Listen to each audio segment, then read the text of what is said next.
한국항공우주산업 카이가 국내 언론사 가운데 최초로 한국경제TV에 상륙 공격 헬기 MAH를 공개했습니다.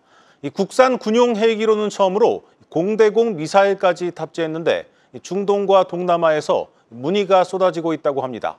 배창학 기자가 다녀왔습니다. 카이의 사천 사업장 내 헬기동. 첫 국산 헬기 수리온 200여 대가 생산된 전초기지입니다. 수리온은 군이나 경찰 등의 요청에 따라 맞춤 제작되는 다목적 헬기로 지난해 이라크에 수출되며 처음 해외에 진출했습니다. 헬기 주문이 쇄도하자 카이는 지난해 전용 비행센터를 준공하고 올해 본격 운영 중입니다. 현재 센터에서는 수리온 개량형인 상륙 공격 헬기 MAH의 시험 비행이 한창입니다. MAH는 국내 최초로 공대공 미사일을 탑재해 국산 군용 헬기의 끝판왕으로 불릴 만큼 K방산의 수출 비밀 병기로 꼽힙니다. 저는 지금 카이의 회전익 비행센터에 나와 있습니다. 이곳에서는 상륙 공격 헬기 MAH의 연구 개발과 시험 비행이 진행되고 있는데 수리온 기반의 MAH에는 다양한 무장 체계가 탑재가 됩니다. 특히 국산 헬기 중 처음으로 공대공 미사일도 장착될 예정입니다. MAH는 우리 해병대가 앞으로 20여 대를 전력화할 예정인데 외국군에서도 전투력에 눈독을 들인 것으로 알려졌습니다. 아파치 등을 비교하기도 하는데 60에서 70% 수준이면 국내에서 개발한 헬기를 활용할 수 있을 것으로 예상됩니다. 아마 오늘 연말 되면 좋은 소식이 있을 것으로 예상되고 있고. 카이는 MAH 수주 물량에 따라 생산도 센터로 일원화하는 방안을 논의 중인 것으로 확인됐습니다. 네, 현장 다녀온 배창학 기자 나왔습니다. 국산 헬기 끝판왕까지 내놨는데 네. 사실 이제 방산 산업이 다 잘 나가면서 방산 기업도 주가가 다 좋지 않습니까? 그렇습니다. 그런데 유독 이 카이만 좀 부진한 이유는 뭡니까?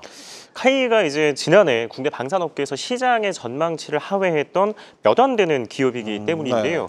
보시면 이제 연간 매출액과 또 영업이익은 전년 대비 각각 5% 또 3%가 떨어졌습니다. 네. 특히 이제 4분기 매출과 영업이익을 보면 전년 동기 대비로 각각 27.5%와 70% 넘게 떨어졌고요. 네. 특히 이제 영업이익이 전망치 대비로 3분의 1 이상 밑돌면서 영업이익률은 10.2%에서 3.8%로 고꾸라졌습니다. 네.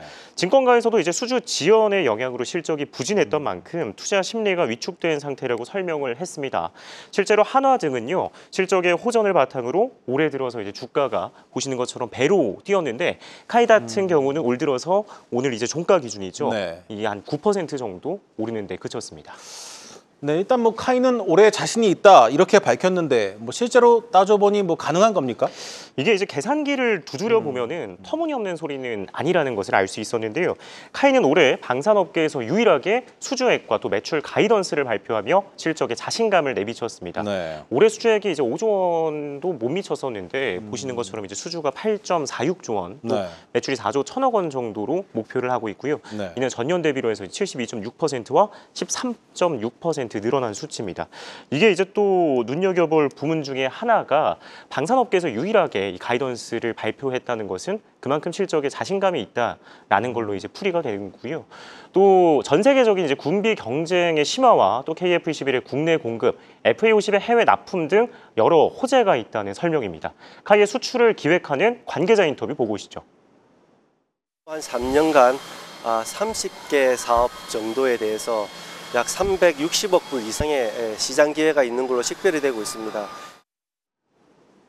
네, 이제 대내적으로도 이렇게 장밋빛 희망을 내놨는데 증권가도요, 카이가 올해는 다를 것이라고 내다보고 있습니다. 네. 복수의 연구원들을 만나서 얘기를 해보니까 KF-21, 또 FA-50, 수리온 등의 주력 제품의 수출이 확대될 것이라며 올해 하반기 회복세에 접어들 것이라고 설명을 했습니다. 네. 강구영 카이 사장도 올해는 수출을 중심으로 카이의 성공 DNA를 증명하는 해가 될 것이라고 강조를 했습니다. 네, 잘 들었습니다. 방산인사이드 배창학 기자였습니다.